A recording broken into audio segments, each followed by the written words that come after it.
आप देख रहे हैं अनोखा पोस्ट। जिनके भरोसे भारत के कई राज्यों की अर्थव्यवस्था का विकास हो रहा था, उनकी लॉकडाउन के दौरान सबसे ज्यादा दुर्गति हुई।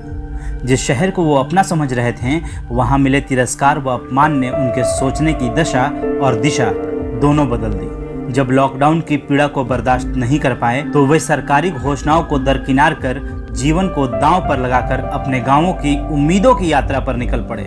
अपने गांव पहुंचे और अपनी माटी पर खड़े होकर कह रहे थे कि 10 पैसा कम कमाएंगे लेकिन परदेश नहीं जाएंगे। अपनों के पास पहुंचने में जितनी परेशानी जलालत उन्होंने झेली, उसका दर्द वे इस जन्म में शायद ही भुला पाएंगे। लॉकडाउन में भारत के तमाम राज्यों से श्रमिकों का बिहार लौटना जारी था।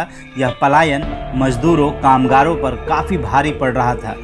2 जून की रोटी की तलाश में अपनों को छोड़ परदेश गए इन लोगों ने कभी सोचा नहीं था कि जिंदगी इतनी भयावह हो जाएगी। जैसे ही लॉकडाउन हुआ, जीवन की परिभाषा बदल गई। जहां नौकरी कर रहे थे, वहां मालिकों का व्यवहार बदल गया।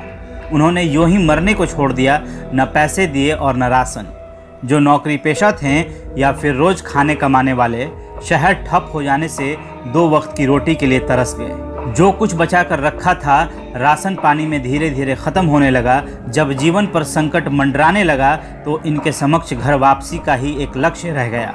जब जीवन खतरे में पड़ता दिखाई देता है तो मौत का खौफ कम हो जाता है। शायद इसी वजह से देश के अलग अलग हिस्सों में रहने वाले इन मजदूरों, कामगारों ने अपने गांव घर का रुख कर लिया। उन्हें यह नहीं पता था कि कैसे और कब घर पहुंचेंगे। वे तो बस इतना जानते थे कि अपने गांव जाना है। इस पराये शहर में भूखों मरने से बेहतर है घर जाने के रास्ते में मर जाएं। किसी ने साइकिल खरीदी तो किसी ने अपने दोस्तों के साथ मिलकर जुगाड़ गाड़ी खरीद ली, तो कोई अपने बीवी बच्चों समेत पैदल ही निकल पड़ा। बाद में जब श्रमिक ट्रेन चलाई जाने लगी तो कुछ पढ़े लिखे थे।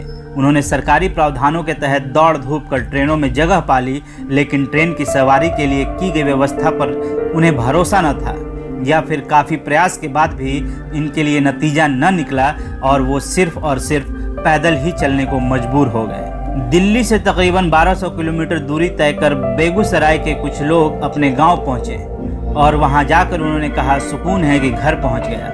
दिल्ली में मजदूरी कर रहा था, जीवन की गाड़ी चल रही थी, लेकिन लॉकडाउन के कारण कामकाज बंद हो गया। खाने के लाले पड़ गए। तब पत्नी को फोन किया, जमीन गिरवी रखकर उसने पैसे भेजे, उससे साइकिल खरीदी और किसी तरह घर पहुंचा। ऐसे न जाने कितने बिहारी थे और न जाने कितने कामगार, जिन्होंने पता नहीं कैसे पैसों का इंतजाम किया और या तो खुद अकेले या फिर अपने परिवार सहित अपने बीवी बच्चों को लेकर पैदल ही निकल पड़े।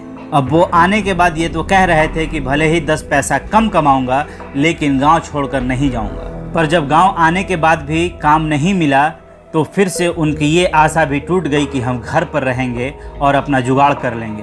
ये ज़िंदगी बहुत बेचैनी वाली है। ये ज़िंदगी न जाने कौन कौन से रास्ते और कौन कौन सा दिन दिखाने को मजबूर कर देती है। अपने बच्चों को वहाँ भूखा न देखना पड़े, इसलिए वे मजदूर अपने गांव आए, मगर अब यहाँ गांव में भी खाने को कुछ नहीं है तो फिर वापस अपने शहरों की तरफ निकल पड़े। ये मजदूरों की ज़िंदगी है साहब, यहाँ इतना आसान कुछ नहीं होता। बिहार में न फैक्ट्री है, न कामकाज है, न दिहाड़ी है। ये बिहारी मजदूर करे भी तो क्या करें, जाए भी तो कहाँ जाएं। अपने बीवी बच्चों को फिर से वापस शहरों की तरफ लेकर निकल तो पड़े हैं, लेकिन आगे इनकी ज़िंदगी में क्या होगा कुछ भी कहा नहीं जा सकता। आखिर फिर से अगर ऐसा ही दिन देखना पड़े तो ये बिहारी मजदूर क्या करेंगे।